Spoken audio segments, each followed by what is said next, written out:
It started small and isolated, but the police reaction was uncompromising. A few dozen protesters, one of them manhandled to the ground and put in a headlock.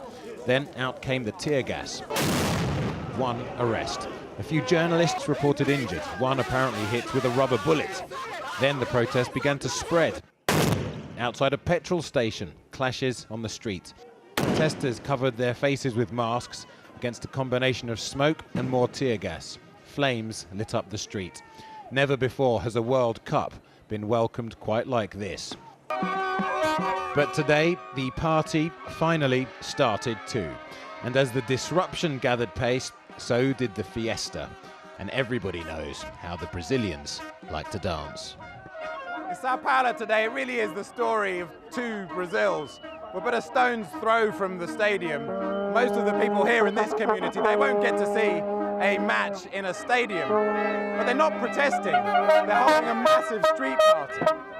And whatever they think of the billions their government spent on the World Cup, they're supporting their team. Brazil! What do you think, Ponce, about the protests? Protest, no. No? Protest, no. Welcome to Brazil. I don't believe the protests are wrong, but not now.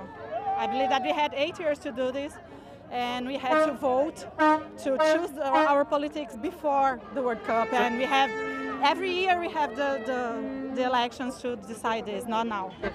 Has football ever been more political? Brazilian football legends have lined up on opposite sides of the argument, like Bebeto, World Cup winner in '94 and now aspiring politician. Your former teammate, Romario, says the money has been wasted. What do you think about the protesters that don't like the World Cup? The problems have been going on for a long time. They will still exist after the World Cup. We have to demand and see what went wrong. And as a parliamentarian, I will do my best. But on the way to the stadium, it was family, friends and free hugs. Today it's Valentine's Day. So, do I get a hug? Yeah! Today is St. Valentine's Day in Brazil. They thronged in their thousands to the opening game, the World Cup, in football's spiritual home. That is the situation here in Sao Paulo. Some people happy, some people angry.